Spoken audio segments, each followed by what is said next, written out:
Bruno Kewe yetunulya mu face n'akanyama ng'akasituddeyo mu bathroom neyeekubira akayimba kakajjita neyeewomereza kalida alaba ng'akubye stadium kati patience ne confidence nti ayimba nnyo oba ne bamuwaga emutwalidde obudde buki obulungi Cristiano Ronaldo kyagamba nti talent without hard work is nothing. Bruno K okomera ku kati nga tudde mu countdown. I think Bruno K Vampino yakola akayimba kabaita smart wire kawulirize nnyo wona kawuliriza n'okakyusa opposite ojja kuyimba. Okay. Wanga tukwawoli. Okay. Bruno K awaka yote utambula. Nagana yigiriza abana b'omukazi oli jikalewa. Awali. Social media artist nakayimba ka Vampino keza smart wire. Awoli. Bruno K nayo makagwefuze mu mbeera wetyo alenga bidde banga. But they can no longer entertainment generation. Okay. Mukwegatta kuno politics and music. Submission ya kigambo kimibiri. China kye affecting the industry. Kije affecting the dala. Kwa kile saba hivi bali exposed. Really. Wana tuolaba ngo kibyo ebigenze. Waliwo abayimbi nga tajja yimba kikwayi mukono. Tojja yimba yo. Mayinje yaraba nyayo ki. Iyo kitegedde. Bali be bantu mwete mubatadde muzimu. Bali be muyimbira ate katuweyawuddemu oli eno okutegeeza ne bali nawe tebakyakuliko. So it has been a big crack in music industry. It's a big crack mu mbeera nti ne social media kiraba wabeerawo struggle olaba nti shiba wateekayo ekifaananyi kya JCA bamugamba tuli mu struggle olaba nti kyaffectinzeemuko saawa ennyini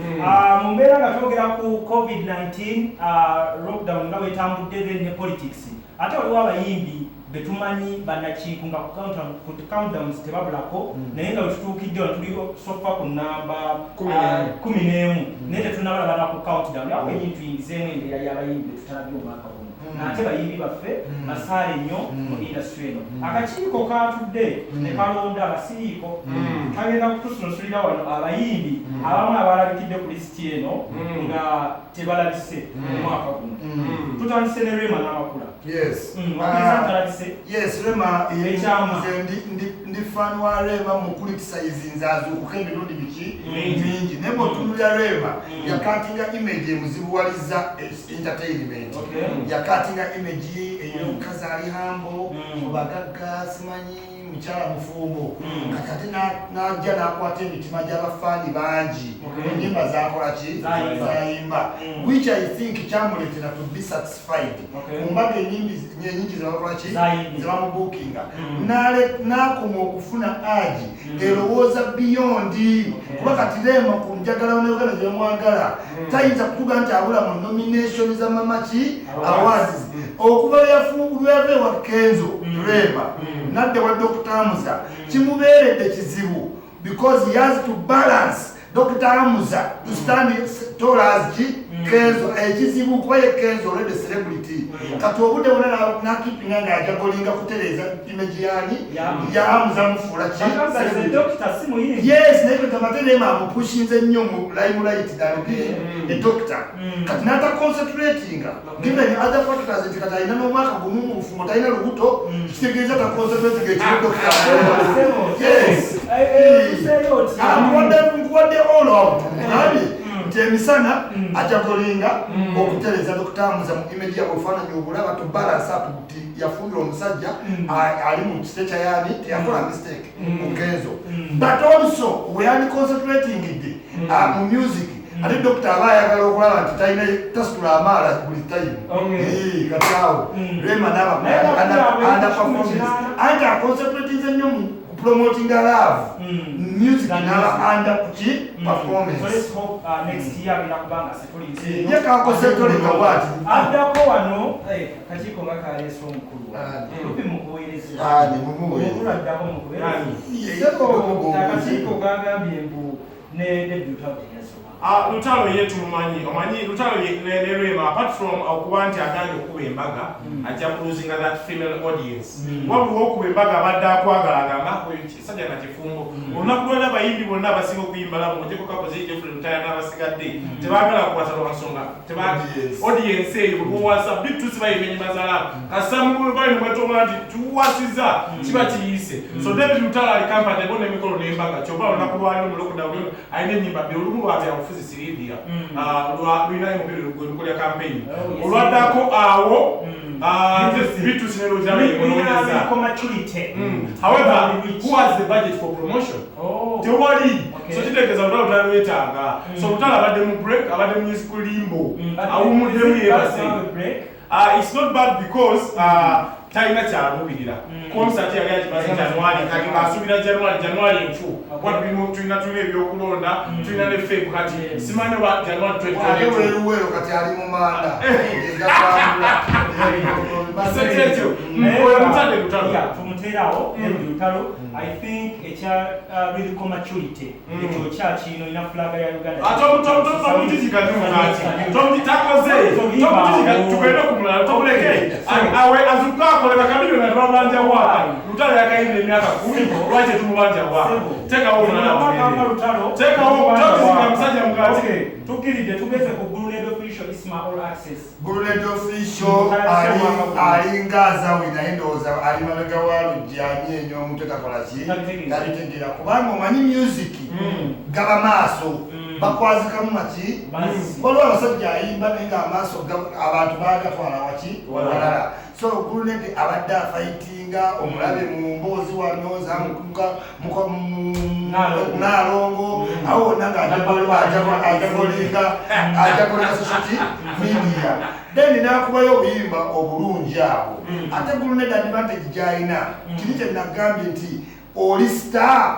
Gulunede bw'omugwira bw'omusanga oyinza ofuna kino akano ka star kyotafuna ku bayimbi baki balala kati abadde unfortunate obastate bwamusukuluma anti kati okujakolinga omanyi brand bwetandika olinnya ate ogenda okulaba nga enoli lesi kyekyalema naye ajakolinze nnyo social media ate music n'abanga scandals za Nalongo n'ebyatambulira mu embeera bwetyo abazalina ina kyamu affectinga eri audience y'abaana abato ndowooza beyandyagadde okufuna nti age rates nti bali bakyala bakulu abantu bamanyidde okuzanya mizanyo gya nsimbi nabisigadde so ye kyamu affectinga but however abadde nnyo mawulire music abaddewo netasinze ye nga muntu music kutambula but amawulire gamusinza okuba nti ali waggulu yeno okay so yongereza akawo nyiri rufi bakyalibo bablad abatukuba 2019 Kent and Frost abensiba tawalina kiri kimu mwenge abo tobaza abo tugende kumala mwenge mukusoma Kent and Frost balina ne management yali eyakabi ne batalwa mwenge bade balina concert Freedom City ne olukumana tebalina mukisa covid najja abo batetugende mwenge omuganda tugende ku Lwekyo naye buzibu wa management nakwagala nti manager okayinza okwagala ekya Julayina but olunaku lwaleero walijja ku management yali ayagala ki simanyi terms and conditions so nekisumbiyemu lwekyo masata management eri nebimutabukako ate alina otegera si omuyimbi ali live nti omutaka oyinza okukola essente naba mukuttola bulime batantunalo haji likaliri week so lwekyo yajanzanyisizako ekintu kimu simanyi bakyali kimukolera yali ali brandinze katanga akatomboy katanga okufuka omulala gakumugitusi olonodalisa omukwana kyembadde ndaba nti ekyo kyali kirungi nnyo okugyawo image eri nti okubeera ng'oyimba rap olina kuba tomboy okitegeera abantu bakuzuulamu ebintu biki nze ndaba kabadde kanyuma nga kakazi kakabi ate nga kayimba rap however ndowooza ayeyongeremu abawandiisi awo katugateeka abayimbi babiri mu bracket yemu that is Rickman yatukuba last year that was last year in Jan ebango twaliwanika so yalukuba nabiranga yatuvuga omwaka ogwo 2019 and then netugatyako omwana suspect Leza wile ebbala nabo bantuvuga bulungi omwaka guno tubazze Rickman Ricky alina oluyimba olupya in fact waliwo Sweden oyo muntu ayagala kweweta alina oluyimba nelidya Jasmine omwana olwomulabe olina omuwa credit yemu for long tubadde twakoma kuba fire okuba Maddox okuba n'omuntu okuva mu diaspora mu music n'akola ku ki ku ground ate nga tabadde eno kati yali eri n'asooka akuba Naaki n'amaana akuba Ebbanga kati alina olima lya Jasmine acekinga ini eze ndowooza aba Jasmine balina ebirala bye babala naye kale luyimba si music abala kasente ka mwana ono very musical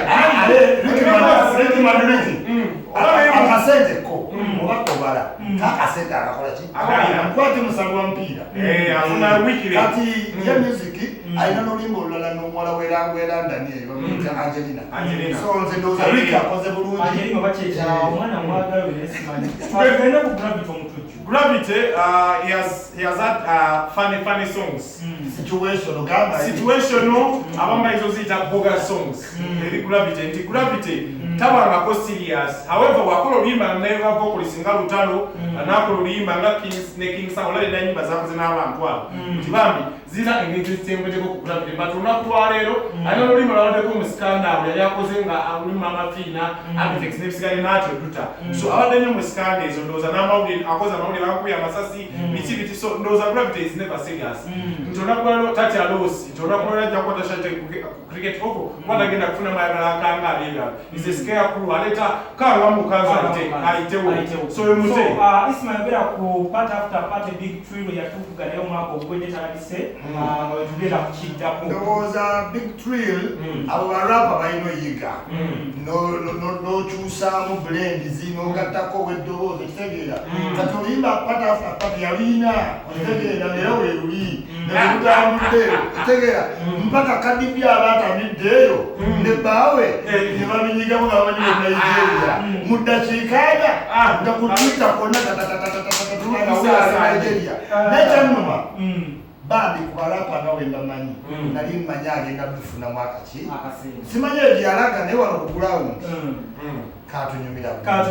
so ku ddakiika omukaaga ezibulayo kuba tugenda mu ddakiika 3 agaddako tudde mu countdown njagala tuzikozese eddakiika zino 5 twogere ku bayimbi bano nabo tubagattire ddala wano waliwo abayimbi nga bo twebuuliza ddala ki ekyabaawo kuba waliwo bano betugambye nti guno omwaka tebazze yesu oluusi nga kitegeerekeka tabadde fair crown to me olwebyo ebaddewo naye waliwo abayimbi talent weeri bajjawo ne bapromisinga mu kooti bagenda kikola ate nolaba nga ate tobitegeera music wali tobitegeera tebiguka ki ekyabaawo kyekibuuzo tutalina Irene Ntale ne album yagitadde Irene Ntale kwejjanga obadde muyimbi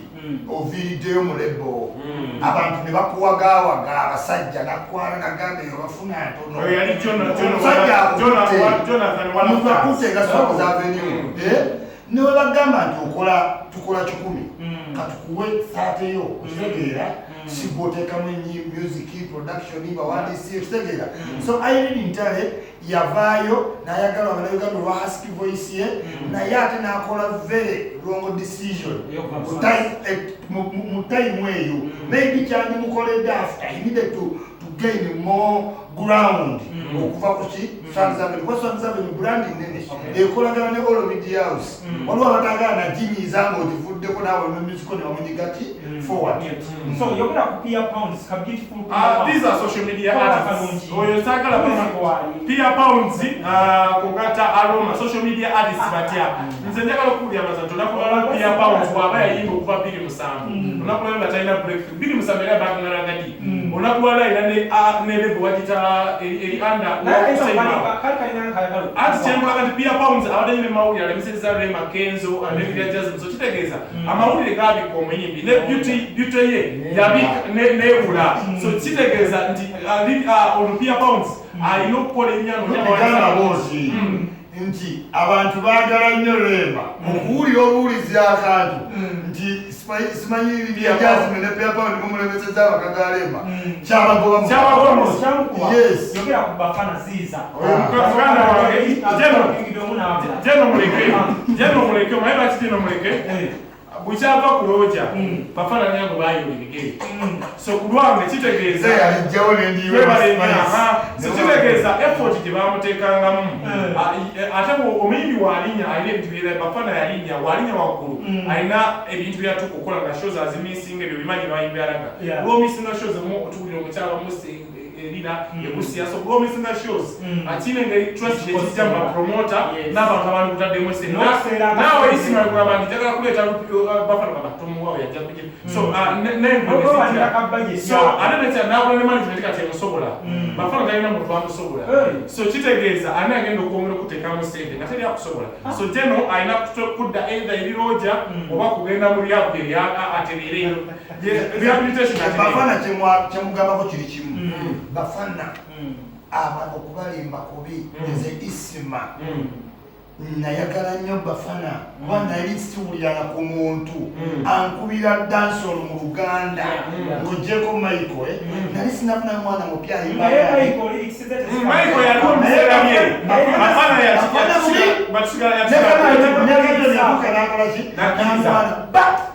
media ya Uganda yayogeza nnyo bafana n'ayogera n'abakuyogera omuyimbi n'aluzinga ttaki olina kuba muyimbi toli muki mwogezi yogera ku Bruno-K aliye ku mwaka gutambudde nnyo mulaavu Bruno-K be bano abavubuka be mukula nga mumanyi nti abo baana babagagga olira mpa example nobeera nga mukuze waliwo abaana babaki owamugagga hasolingayo lwakoze ki ayagadde naye nga manyi future yeribeera ki bright newayita emyaka mingi nemwebulako noddamu omusanga ng'era akyalina embeera z'abaana abagagga naye nga sente tewakola ki tewaliwayo amaisaides Bruno-K we yeetunulira mu face n'akanyama ng'akasituddeyo mu bathroom neyekubira akayimba kakajita neyewomereza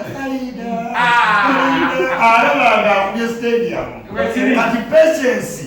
ne confidence nti ayimba nnyo bandi bamuwaga emutwalidde obudde buki omungi Cristiano Ronaldo kyagamba nti talent without hard work is nothing. Bruno-K okomera kati nga tudde mu countdown I think Bruno-K Vampino yakola akayimba kabaita smart wire kawulirize nnyo onakawuliza nokatiisa opposite ojja kuyimba wanga tegwawoli Bruno-K awo bakawita obutambuyigiriza abaana b'omukazi awali